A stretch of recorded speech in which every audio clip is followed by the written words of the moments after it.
వరహమతుల్లాహి వబర్కాతుహు। అందరికీ నమస్కారం। ఈ నెల 13వ తేదీన రాష్ట్రం మరియు దేశం యొక్క భవిష్యత్తును నిర్ణయించే దినం, ఓటు వేసే దినం। మన రాష్ట్రంలో చంద్రబాబు నాయుడు గారు రాష్ట్రం మొత్తం పర్యటన చేసి ముస్లిం మైనారిటీలు అధికంగా ఉండే నియోజకవర్గాల్లో పలుమార్లు చెప్తున్నారు, మేము ముస్లింలకి అండగా ఉంటాం, ముస్లింలకు మేము ఎటువంటి ఇబ్బంది రాకుండా చూస్తాం అని చెప్పడం జరుగుతుంది। ఈరోజు జమీతే ఉలమాయే నెల్లూరు మరియు మజ్లిసే ఉలమా యొక్క మత పెద్దలు సమావేశం నిర్వహించారు। వారి ద్వారా మేము ఒకటే చెప్పదలుచుకుంటున్నాం, చంద్రబాబు నాయుడు గారు మీరు ముస్లింలని ఆదుకుంటాం, ముస్లింల మీద ఏ ఇబ్బంది రాకుండా మేము చూస్తూ ఉంటున్నారు। మరియు నరేంద్ర మోడీ గారు గత 10 సంవత్సరాల నుంచి ప్రధానమంత్రిగా ఉండి ఈ దేశంలో ఏం చేశారు మీ కళ్ళతో చూశారు। గతంలో మీరు ముఖ్యమంత్రిగా ఉన్నప్పుడు నరేంద్ర మోడీ గారిని ఉగ్రవాదిగా మీరు చెప్పారా లేదా అని చెప్తున్నాం, ఉగ్రవాదితో మీరు పోల్చారా లేదా అని చెప్తున్నాం। మరియు నరేంద్ర మోడీ గారిని మీరు ఉగ్రవాదిని చెప్పి ఈరోజు అదే నరేంద్ర మోడీ గారిని విశ్వగురువు అని మీరు ఖ్యాతి ఇవ్వడం ఎంత విడ్డూరంగా ఉంది, మీరే చెప్పుకోవాలి ఇది। మరియు నరేంద్ర మోడీ గారు ఉత్తరప్రదేశ్లో అయినా, జార్ఖండ్లో అయినా, బీహార్లో అయినా మైనార్టీల మీద ఏ విధంగా దాడి చేశారో ఈ ప్రపంచం మొత్తం చూసింది। మైనార్టీల యొక్క ఆస్తుల్ని ధ్వంసం చేయడం, వారి మీద దాడులు చేసి మరణకాండ సృష్టించడం ఈ బీజేపీ ప్రభుత్వం మనం చూసాం।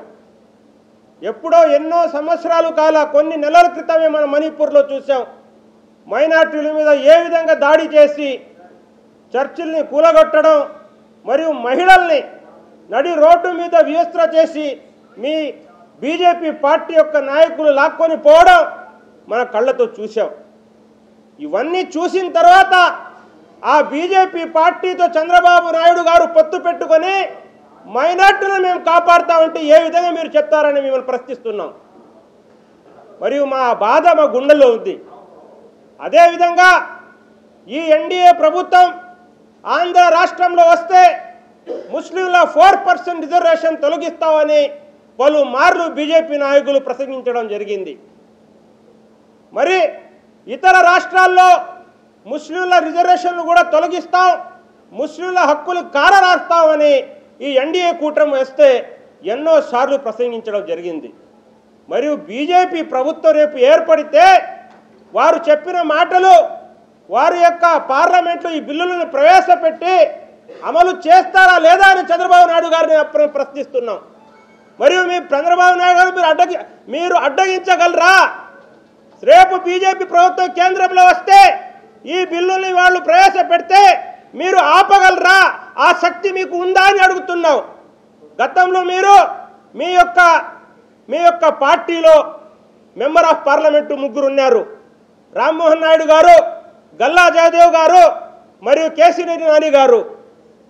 ఇదే ప్రభుత్వంలో ఏ బిల్లులైతే బీజేపీ ప్రభుత్వం పార్లమెంట్లో ప్రవేశపెట్టితే మీ పార్టీ యొక్క 3 ఎంపీలు ఆ యొక్క బిల్లుల్ని మద్దతు తెలిపారా లేదా అని మిమ్మల్ని అడుగుతున్నాం। మరియు మీరు మాటకి వైసీపీ ఎంపీలు ఈ బిల్లుల్ని సమర్థించారని మీరు అడుగుతున్నారే, మరియు మీ పార్టీలో ఉన్న ఎంపీల్ని మీరు చెప్పారా లేదా? ముస్లింలను అనగదొక్కే యొక్క ప్రతి బిల్లుని మీరు సమర్థించారా లేదా అని మేము ప్రశ్నిస్తున్నాం। మరి ఏ విధంగా మీరు రేపు అధికారంలో వస్తే ముస్లింలని ఆదుకుంటారు మీరు తెలియజేయాల్సిన అవసరం ఉంది। అదే జగన్మోహన్ రెడ్డి గారు గతంలో మా యొక్క సామాజిక వర్గానికి ఏదైతే సహాయం కావాలో, ఏదైతే ఆర్థిక అభివృద్ధి కావాలో, మా బిడ్డల భవిష్యత్తు కోసం ఏమేమి చెయ్యాలో అన్నీ చేశారు, అన్నీ చేసి చూపించారు। మరి మీరు చేశారా అని అడుగుతున్నాం। మరి ఈరోజు జగన్మోహన్ రెడ్డి గారి మీద మీరు బురద జల్లుతున్నారు। జగన్మోహన్ రెడ్డి గారు ఏం చెప్పారు? మరి మీరు నెల్లూరులో కోటమిట్ట షాది మందిలో వచ్చి మీరేం చెప్పారు? 4% రిజర్వేషన్ సుప్రీం కోర్టులో ఉంది, అది లాయర్లను పెట్టి మేము కేసుని వాదిస్తున్నాము, అంతే తప్ప మనం ఏం చేయలేమని చంద్రబాబు నాయుడు గారు చెప్పారా లేదని అడుగుతున్నాం. వీడియోలు ఉన్నాయి కదా, మీరు ఆ మాట చెప్పారా లేదా? మరి అదే జగన్మోహన్ రెడ్డి గారు ఒక ముఖ్యమంత్రి హోదాలో నెల్లూరులో గాంధీనగర్లో గాంధీ బొమ్మ వద్ద బహిరంగ సభలో ఏం చెప్పారు? ముస్లింల కోసం ఏదైతే రాజశేఖర రెడ్డి గారు 4% రిజర్వేషన్ అమలు చేశారో దాన్ని కొనసాగిస్తామని బహిరంగ సభలో చెప్పడం జరిగింది. ఆ ఒక్క మాట వల్ల ముస్లింల గుండెల్లో ఈరోజు జగన్మోహన్ రెడ్డి గారు దిగిపోయారు. మరి అదేవిధంగా ఏదైతే ముస్లింల యొక్క మనోభావాల్ని దెబ్బతీసే విధంగా, ముస్లింలని ఇబ్బంది పెట్టే విధంగా అది ఏ బిల్లు అయినా దాన్ని మేము వ్యతిరేకిస్తాం అని జగన్మోహన్ రెడ్డి గారు చెప్పారా లేదా? మీరు చెప్పగలరా అని మేము చంద్రబాబు నాయుడు గారిని ప్రశ్నిస్తున్నాం. మీకు కాకు దమ్ము ధైర్యం ఉందా? లేదు. మరియు ఏ పార్టీ అయితే ముస్లింలని అణగదొక్కాలని, ముస్లింల బిడ్డల భవిష్యత్తు నాశనం చేయాలని పూనుకున్న ఒక పార్టీ బీజేపీ పార్టీ. అలాంటి బీజేపీ పార్టీతో మీరు పొత్తు పెట్టుకొని మా భవిష్యత్తును మీరు నిర్ణయిస్తారా? మీరు ఆపగలరా అని అడుగుతున్నాం. మీ వల్ల కాదు. మీరు కళ్ళబొల్లి మాటలు చెప్పి ముస్లింలను, అమాయక ముస్లింలని తప్పుదారు పట్టి వాళ్ళ యొక్క ఓట్లు మీరు వేయించుకునే దానికి చేస్తున్న కుట్ర అని ఈరోజు మేము తెలియజేస్తున్నాం. అదేవిధంగా ఏదైతే మీ వల్ల కాలేదు, బీజేపీ పార్టీతో ముస్లింల ఓట్లు తీసుకునే యొక్క అవకాశం లేదు, మరి ఈరోజు కాంగ్రెస్ పార్టీని తెచ్చారు. కాంగ్రెస్ పార్టీని తెచ్చి కాంగ్రెస్ పార్టీ ద్వారా ముస్లింల, అమాయక ముస్లింలకి ఒక మెసేజ్ ఇచ్చారు. మనం కేంద్రంలో రేపు కాంగ్రెస్ ప్రభుత్వం వస్తుంది కావున ఎంపీల్ని కాంగ్రెస్ని మనం ఓట్లు వేసి గెలిపించుకోవాలని. ఎంత పెద్ద కుట్ర అంటే ఈరోజు చంద్రబాబు నాయుడు గారు ఈ రాష్ట్రంలో 10 ఎమ్మెల్యేల స్థానాలు బీజేపీకి కేటాయించారు, 6 ఎంపీ స్థానాలు బీజేపీకి కేటాయించారు. మరి ఇదే విధంగా కొనసాగితే ఏదైతే బీజేపీ పార్టీకి సీట్లు కేటాయించారో అక్కడ బీజేపీ గెలిచే అవకాశం ఉంది. మరియు అమాయక ముస్లింలారా, మన ముత గురువులు, మన మత పెద్దలు మన గురించి మంచిగా ఆలోచించేవారు, మన సంక్షేమాన్ని ఆలోచించే మత గురువులు ఈరోజు ముస్లిం సమాజానికి, ముస్లిం సామాజిక వర్గానికి తెలియజేస్తున్నాం. ఎందుకంటే ఒకవేళ మీరు కాంగ్రెస్కి ఎంపీ ఓట్లు మీరు వేస్తే అక్కడ ఓట్లు చీలి వైసీపీ పార్టీ ఎంపీ ఓడిపోయి బీజేపీ ఎంపీ వచ్చే అవకాశం ఉంది. కావున మీరు జాగ్రత్త పడాల్సిన అవసరం ఉంది. ఎందుకంటే ఒక్క అవకాశం, మీరు కానీ ఈసారి ఆ తప్పు చేస్తే 5 సంవత్సరాలు మీరు బాధపడాల్సి వస్తుంది. మరి 5 సంవత్సరాల దాకా తిరిగి మీరు చూడలేరు. మరి అదే విధంగా కానీ మీరు ఓట్లు ఎంపీ కాంగ్రెస్కి వేస్తే రేపు బీజేపీ ఎంపీలు గెలిస్తే మరి ఆంధ్రప్రదేశ్ మరో ఉత్తరప్రదేశ్ అయ్యే అవకాశం ఉంది. కావున గమనించండి, మీరు ఎవరి మాటల్లో లొంగబాకండి, ఎవరి మాటల్లో మీరు రాబాకండి తెలియజేస్తున్నాం. ఏ విధంగా అయితే కర్ణాటకలో మరియు తెలంగాణలో అక్కడ కాంగ్రెస్ ప్రభుత్వం వచ్చే అవకాశాలు ఉన్నాయి కాబట్టి అక్కడ మత పెద్దలు, గురువులు, జమీతే ఉలమాహిన్ ధైర్యంగా బహిరంగంగా కాంగ్రెస్కి ఓటు వేయమని చెప్పారు. అక్కడ ప్రభుత్వం కూడా ఏర్పడింది. మరి ఆ పరిస్థితి ఆంధ్రప్రదేశ్లో లేదు. ఏ ఒక్క స్థానం కూడా గెలిచే అవకాశం లేదు. ఇక్కడ పరిస్థితి ఏముంది?